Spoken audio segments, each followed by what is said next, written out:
Hey, I'm Russell Leeds and welcome to the Property Investors Podcast. On this week's show, we're going to be discussing property issues that you need to spot that could cost you up to £50,000 when you're renovating a house. I'm here with James this week. How you doing, James? Thank you for having me, Russell, again.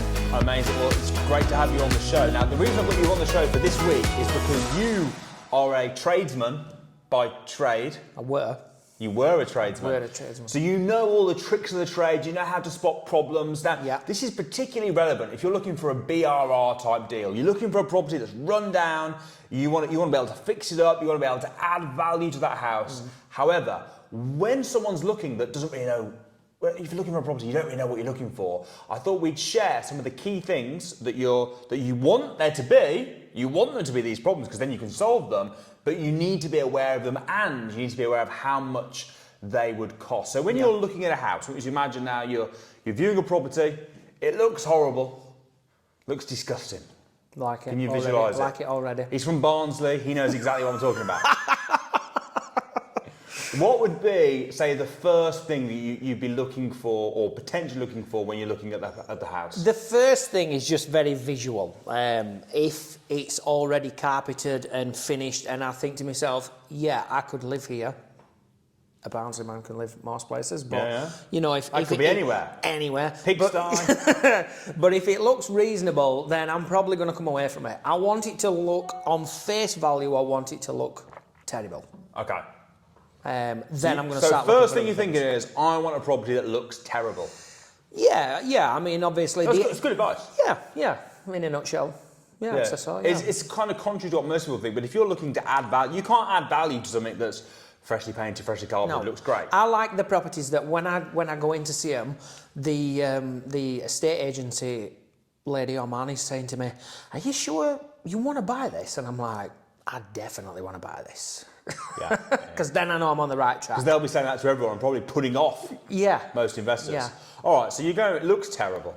Yeah. So what might be a problem with it that people watching this would need to know about? So for me, a biggie is damp. Damp? Yes, that can be a game changer. Now, all problems can be fixed, including damp. But personally, if there's a lot of damp, that's when I'm questioning it. Rising damp especially.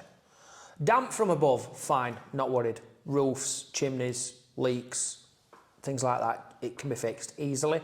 Rising damp is an issue that technically can never be fixed. You just manage it. And depending on how far we go, whether we're going to tank it or, you know, whether we're going to start repouring floors and membranes down and things like that, depends on how long we're going to get out of that property. So let's say I'm an absolute, it's going to be hard for you to imagine this, but imagine that I'm a complete moron. Mm-hmm. You got there a bit too quick. Yeah, straight in. Imagine I was a complete moron and I was going to view a property. Yeah. Right, and I'm now, and you're trusting me, I'm viewing it on your behalf, and you're trusting me to go and check if this property has got rising damp. Yes.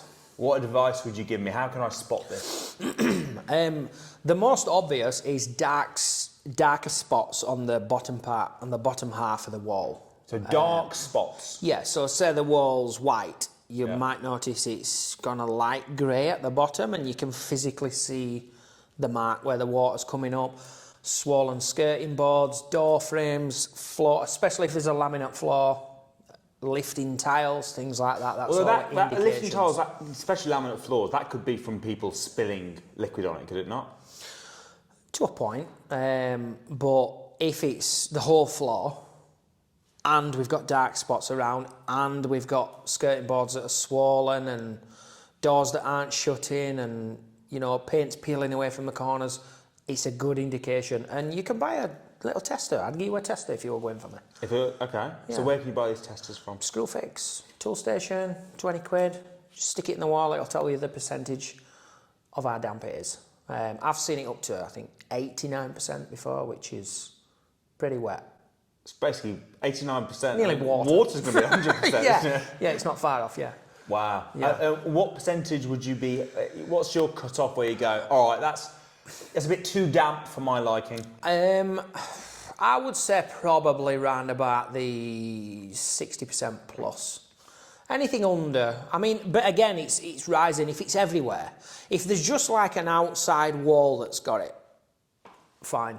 If it's like internal walls and it's everywhere downstairs, that's when we need to start questioning, actually, how much is the refurb going to be on this place? Are we going to... And let's say it was riddled with it. How much are we looking at to fix this problem?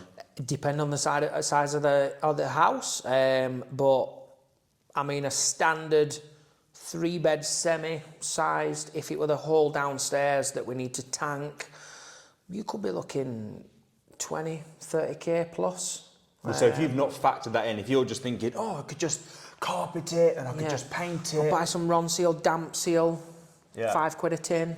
It's not going to sort it. You'd like I say, you're just managing it. Even when you tank the wall, you're only tanking it to keep the water from coming through the plaster. It's still there, still running under the floor.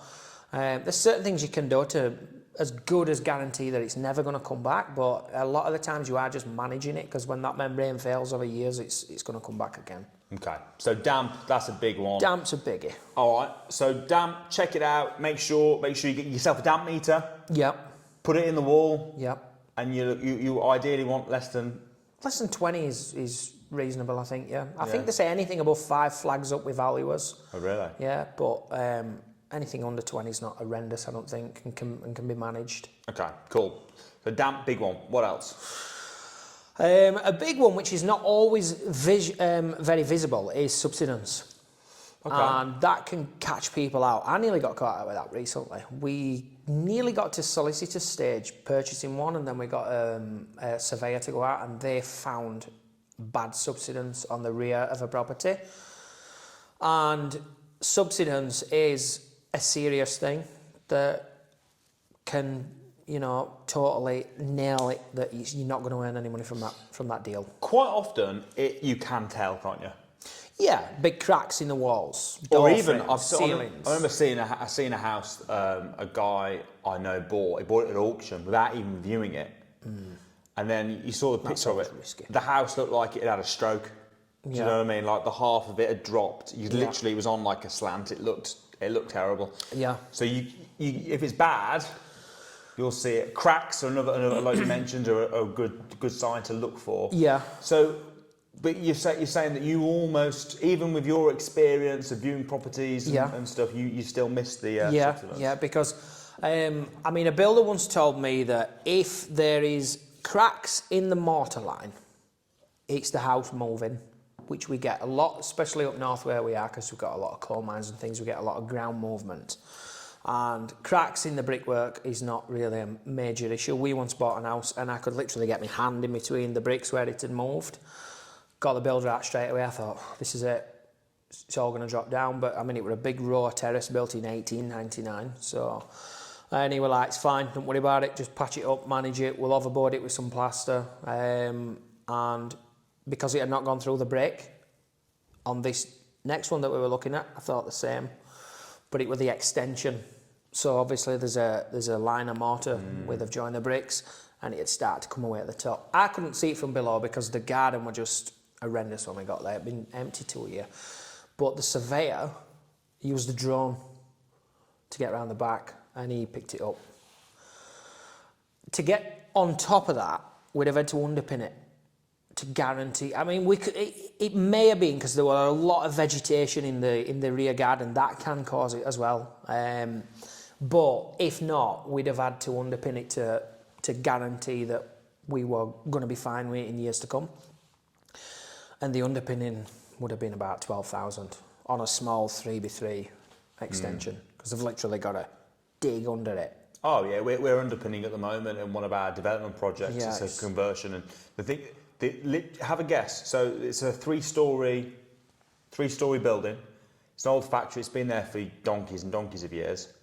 And what do you reckon? How deep do you think the foundations are? Three-story. It's three-story, but it's taller than a normal three-story because it's really high ceiling, so it's very tall. I would have guessed it should have been about 1 metre deep, but I'm guessing it weren't because you're having it underpinned. 30 centimetres.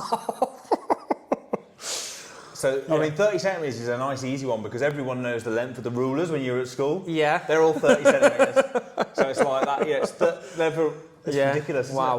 it? So we're having to underpin the whole side. Had there been movement on the bricks, cracks? Not really, no. No, it wasn't visible. It was only when we dug to check. Yeah. I suppose there's not much weight in it though at the minute, is there, if it's an empty factory? That's the thing, and the roof's really lightweight. So when we change the roof, and when we add everything Start adding things in. It's not going to go. But I've seen it with conservatories where people they've got a conservatory, they've changed the roof, and suddenly it starts sinking and all sorts, because it's not been built properly, and now they've got to underpin it. It's something going to cost a fortune. Yeah, I had this with a builder building my garage in my back garden, and big garage. And I wanted the footings 600 by 600, 393 mesh, full of concrete, which is way over what you need. But I was like, look, I want to make sure if there's an hurricane, this garage is still standing. The house has fallen down. Yeah, the house has gone. But my car the motorbikes are fine. Me, the family, they're all dead. They're under rubble. My motorbikes, they're fine. Yeah, and he dug down like 30 centimetres, if that, and he was not going to put any metal in, and I had to just stop him. I'm like, no. Yeah. Get another guy in. It's imperative that it's done right to start with, and that can be an absolute deal breaker. Subsidence, definitely. Yeah. So like the cost to underpin it. So if you got a house with subsidence, let's say like again, we looked at the damp. Typical normal house, you could be looking at. You mentioned up to 30 grand. What would you be thinking for a house with subsidence? Again, it just depends on the size. I mean, the 3 by 3 metre extension, granted it was 2 stories high, for me, were going to cost me around 12,000 to have it done, from start to finish. So I think you're never going to see it less than 8 grand. Yeah. Ever. Unless you get some cowboys in. And then you'll be doing it again. And if it's really bad, what's the worst you've seen on a normal house?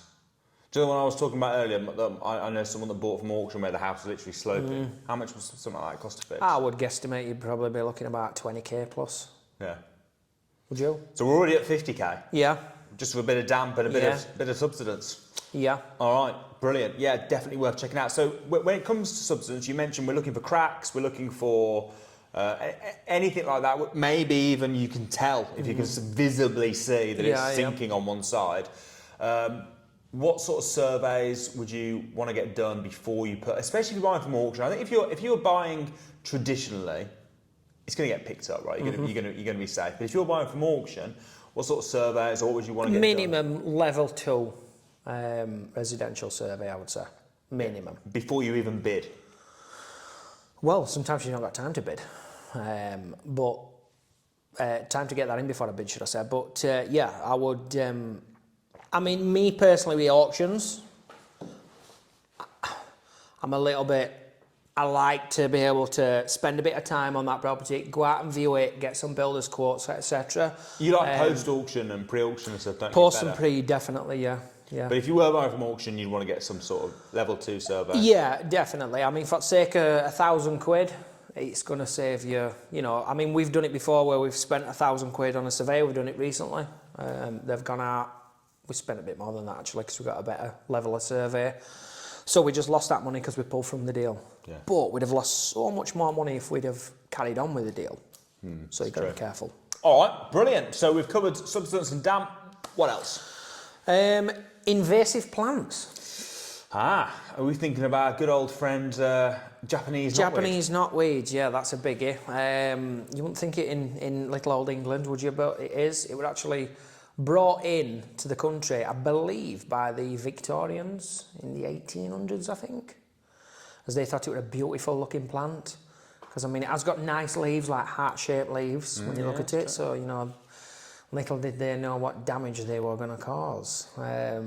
But, yeah, that is a biggie, because it will grow through anything. It'll push through concrete, through wood, through anything. And it will totally wreck it if you don't get on top of it.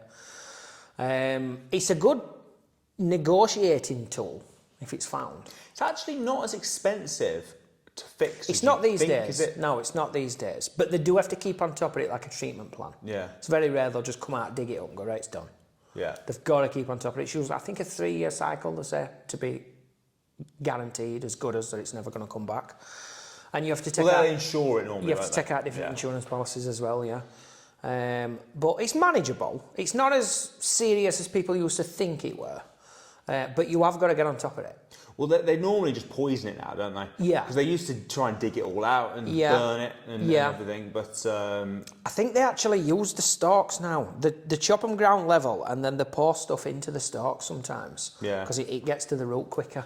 We've dealt with it on a couple of projects, so I think the most I've ever spent was, I think it was less than 10 grand. Yeah, I would say normally about between 5 and 7. Yeah, and that was quite a lot. Yeah. It was, so, So, yeah, but it grows 2 centimetres a day.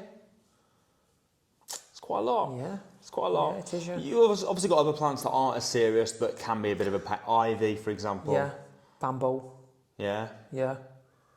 Yeah, we've got an ivy tree in our front garden actually. Oh yeah. Yeah. And it cuts me. Does it? When they fall, you know, leaves. Yeah. They fall into grass, they stay hard for ages. I got one stuck in my foot the other day actually. Not good, not good. No. All right, what about the roof? When we talk about the roof, if you're looking at a property, quite often, one of the signs for me, the first thing, especially when I'm staying back from the property, I'm looking to see if it's bowing or missing roof tiles and things like that. Again, it's another thing that a lot of people miss because they go straight in to the property. Yeah. Don't even look at the roof, and then Yeah.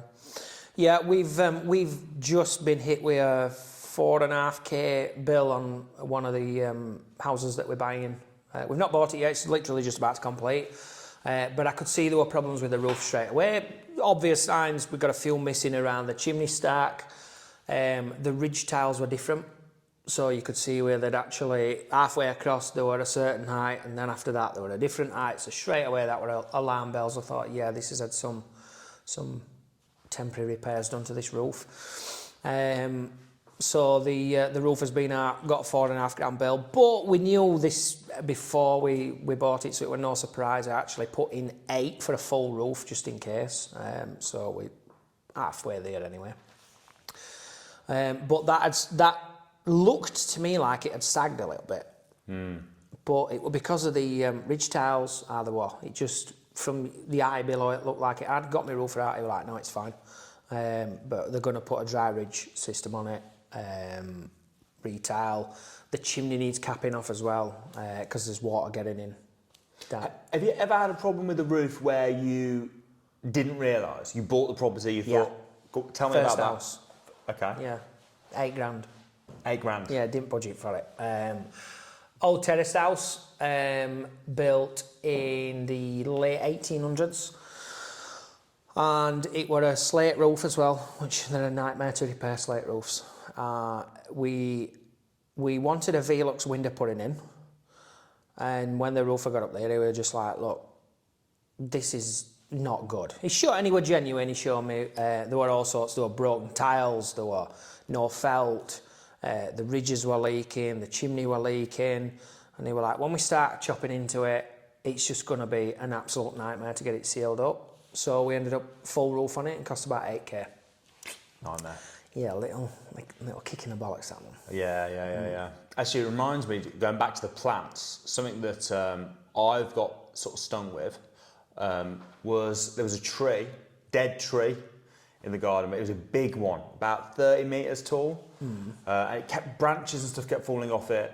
And I was worried that, because it being dead, it literally might fall into the house, whatever. 10 grand cost me. Really? Yeah. For chopping a tree down. It's nuts, isn't it? Yeah. Most tree surgeons said no. What, they wouldn't do it? They wouldn't do it. It's too high.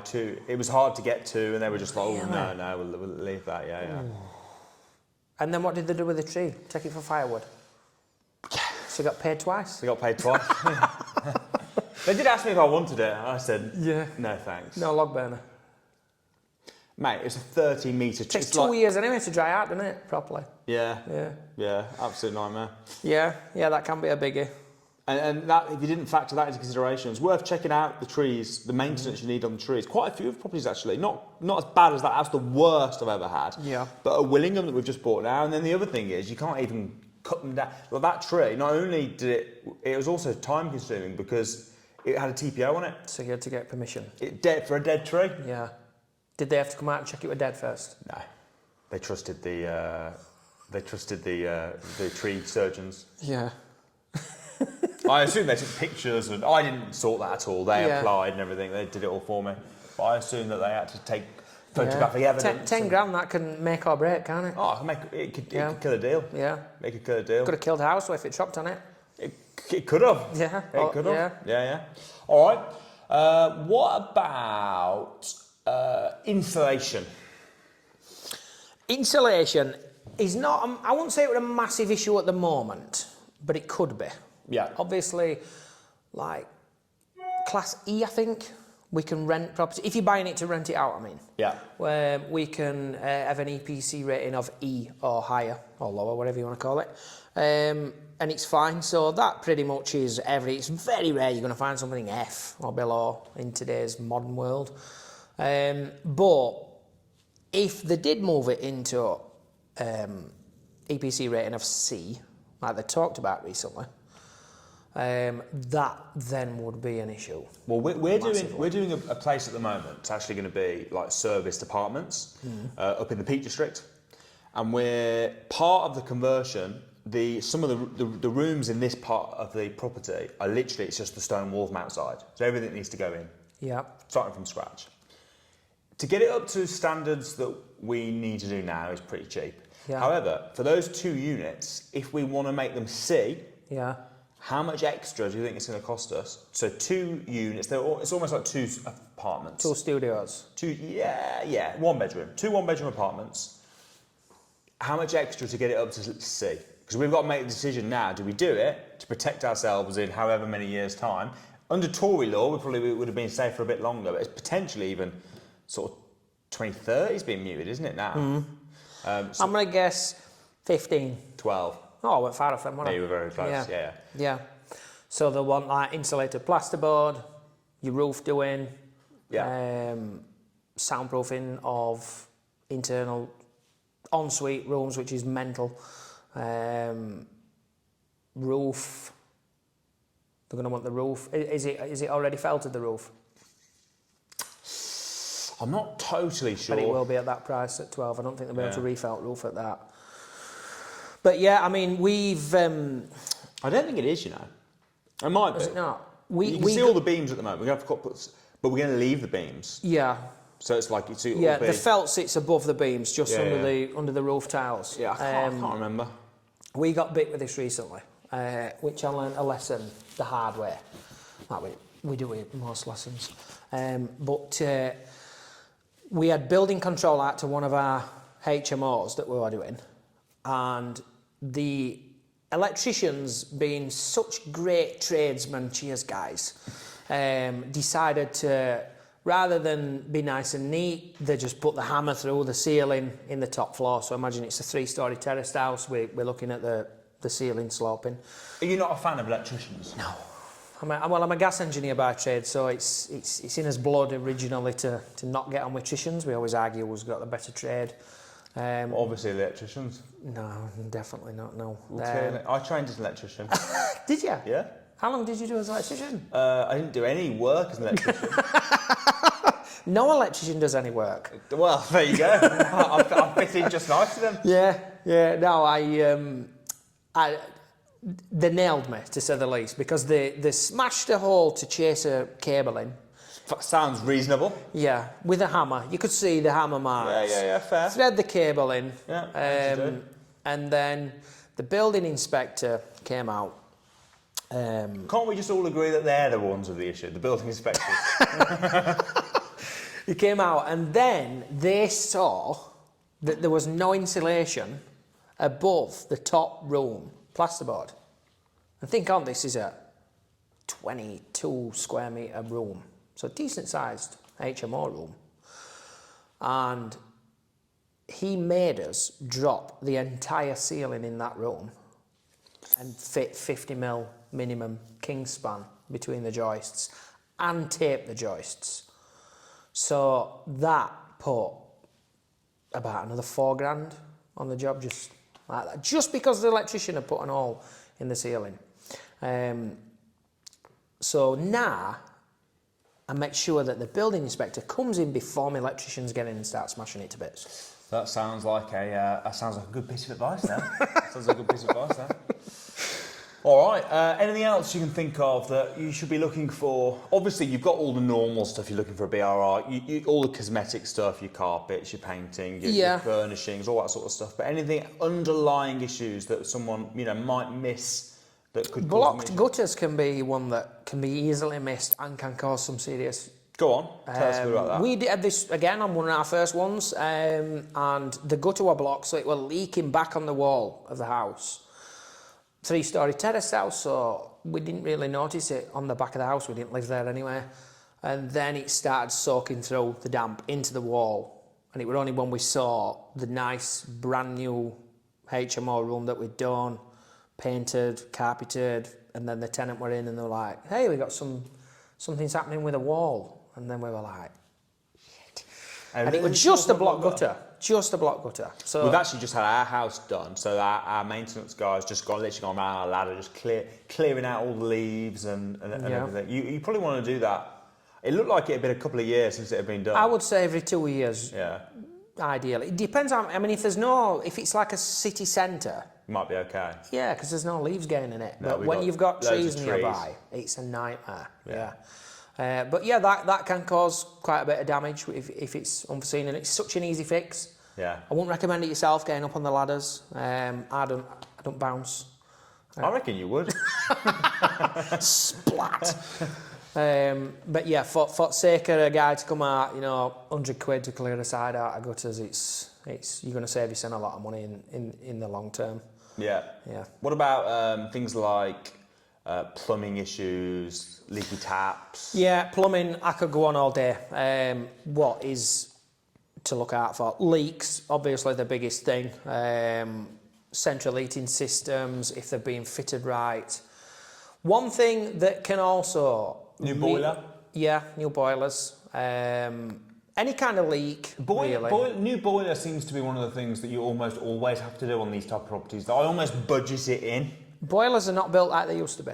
So you could buy a house with a 10-year-old boiler in 30 years ago and not worry about it. Whereas now, if that boiler's 5-year-old, it's getting to end of its life because, nothing's built like it used to be. So you sound like a very old man saying that. You're like a very old northern man. Back in my day. Yeah. Yeah, but I mean, I've ripped when I was a gas engineer, I used to rip boilers out that had been in 35 plus years. And there was nothing wrong with them. They just wanted them upgrading them. They just wanted them upgrading to a new system. And then I'd go and fit a combi boiler. And in the 5 years that it were in the 5-year warranty, should I say, manufacturer might be out to it 5-6 times. Because they perform higher, so they're not going to last as long. But there's, a biggie with a heating system, which I'm afraid to tell you, you cannot ever find this out until it's too late, is if they use non-barrier pipe on the central heating side, which is designed for hot and cold water. They don't really sell it much now. You can only pick it up a few places, but it came out quite big in the late 90s because it was cheaper, basically. And non-barrier pipe is designed for hot and cold pipe work, but people used to fit it on central heating systems. And then you get, I'm not going into the science behind it, but it's to do with electrolytic corrosion and things. And it starts to scale up the pipe work inside everywhere in the house. And I used to do a lot of work for a guy out in Home Firth who lived in a £1.5 million plus house, beautiful like Georgian stone house. And we were managing his non-barrier pipe issue. Every 6 months we were having to go out and power flush the system, and it was horrendous. And he was like, what can we do? And I was like, there's nothing we can do other than rip the entire house to bits to replace it all. And he just had it done. He did a 50-60 grand cellar conversion. The whole house had got oak floors and things. So he was just on a timer with it. So there is a few things that you can't see. That's a biggie one for me. To the point where I said to him, if he'd have offered me that house at 500k, I wouldn't have lived in it. I'd have bought it to sell it on, but I wouldn't have lived in it because of the issues that were gonna cause. What about a rewire? Rewires I tend to do standard on every house I buy, if I'm honest. Unless it's just been done in the last 3 years, I will get electricians in, begrudgingly, to come and rewire the house. Legends, yeah. to come and smash my house to bits. They are literally one of the first trades I'll get in as well, because I know they're going to ruin it. I thought they were the last, after you building inspector. I have to get them in first, so they cause all the damage. Yeah. And then me proper trades, me gas engineers. Do you not like check the fuse board and sort of see how new it is? And yeah. You get it done, even if it's relatively new, you still get a rewire done. Yeah, because especially with like what we're doing with HMOs, they've now got to have a metal front on them. The fuse box. So the old plastic, well, the older plastic types, which are still relatively new, which are fine on a normal BRR or a flip or anything, they still conform to standards, but the HMO ones now, we have to have a metal fronted one on them. So we tend to just budget it in on every job. Plus... Could you not just like keep the plastic one and just put a metal front on? I don't know. I'll ask my electrician. Be interesting. I don't know the answer either. Yeah, they might be able to glue one on. Just stick a metal front on. Yeah, but you want a metal one? It's the same one, just with a metal front. Yeah. It's a bit of masking tape. Job's a good one. Yeah, I'll ask him if he'll do that. They probably would do it anyway. Electricians, they don't do anything. They don't follow the rules. Make a hole. Yeah, just make it up as they go along, don't they? And then charge me an arm and a leg. Pretty much. Yeah, I hope you're watching this, Sean. Cool. So, I mean, anything else really? If you're thinking, you know, BRI, or even not for BRI, if you're just buying your own property, anything else that you should be on the lookout for? I mean, let's just sort of summarise what we've said. So, first of all, when you get to the outside of the house, look around the outside, look for invasive plants, maybe trees that might need chopping down or removing, signs of subsidence, cracks. Have a good look at the roof, look at the outside of the property, look for potential bowing or missing tiles. And then once you get inside the house, you want to be looking at the boilers. How would you know if the boiler needed replacing? Good question. Generally, as I say, if the boiler's more than 5-year-old, I would be questioning it. If it's more than 10-year-old, definitely. But like we're just buying one now again in it's got a Vakira in, which is a bad boiler. It's only about 3-year-old. It's coming out. We'll put a new one in. It depends on what manufacturer boiler's in. I mean, I'm a glowworm guy. I do like glowworms. So like Bosch? Worcester Bosch? Yeah. No. Oh. Cut my fingers. Okay. They're very sharp inside for some reason, Worcester Bosch's. If there's any gas engineers watching this, they'll totally agree with me. Really? Every time you do a repair on a Worcester Bosch boiler, you're risking serious lacerations. Oh, okay. So it doesn't affect me or anyone watching this? Oh no, as a consumer, they're a great boiler. Oh, I'll go with that. Go with that then. Yeah, but for I'll get you to come and renovate it for me. But yeah, it depends on the manufacturer a lot. If it's a cheap boiler, Vakiras, biases, things like that, they're coming out regardless of how old they are, if I'm honest. I suppose these things, the rewires, the boilers, there's stuff you're probably going to have to get done every now and then. Yeah, and it depends what you're doing with the house. If you're just going to flip it, who cares? If the boiler's working, it's not going to change the value of the house at all. If that boiler works, fine. But if you're keeping the house and you're going to refinance it, you've got to think of the long game. So I'm more interested in, is this going to give me problems? And if it is, get it out. Get it out. Much like electricians. You want to be looking for the rising damp. That's a big one when you're looking around the house. You want to be looking at, what were the other things we mentioned? Insulation. You can look at the EPC rating and see what the rating is. If it's very low. Yeah. And again, that might not cost too much now, but it's worth bearing in mind. I probably wouldn't get the work done now because of a legislation that's coming in 5 years, because you might sell it in 2 years or 3 years. And they might backdate it again another 10 years. Or it might never come in. Exactly. So who knows? But yeah, it's a potential issue. Yeah. Windows? I knew there was something that we'd have forgotten. Windows. Let's finish on windows then. Windows. Windows are expensive, especially if you want good quality windows in. If it's single glazing, if it's not a listed building, obviously, then they've got to be changed straight away. And then one sign to look out for with double glazing straight away is if it's fogging up in the middle. It means that I think there's a gas in it, a nitrogen or something, I think, and that it's lost its charge. And then it'll just condense up and it looks crap. Looks crap, yeah. So if that's the case, you've got to at least have the window changed, the pane of glass. But then it's a judgment call on how old the windows are, if you need to change them all. Because if you do need to change them all, that's when it's going to get costly, especially doors, windows and doors. We had to do it on one of ours. We knew we had to do it anyway. We had to change all the windows and the doors, and it cost us about 10 grand. I'm worried here. Obviously, I live here, but they're all wooden windows. I've seen. Yeah. Yeah, I noticed it when I came up, yeah. But you can actually get double glazing if they're not already. They may actually be already looking at them. You can get double glazing units for wooden. Yeah, I think it is double glazing. Yeah. The issue is leave it. Would you leave it? Leave it, definitely. Is it listed this as well? Have they listed them? No. No, it's not listed. No. They cost a bomb these, wouldn't they? Yeah. Have you had them priced? No, I'm scared. You didn't want to get them in, do you? In case they talk you into it. Yeah, but around the back, like the wood is like the sill on the outside. Yeah. Get them out to repair it. Catch it before it gets any worse.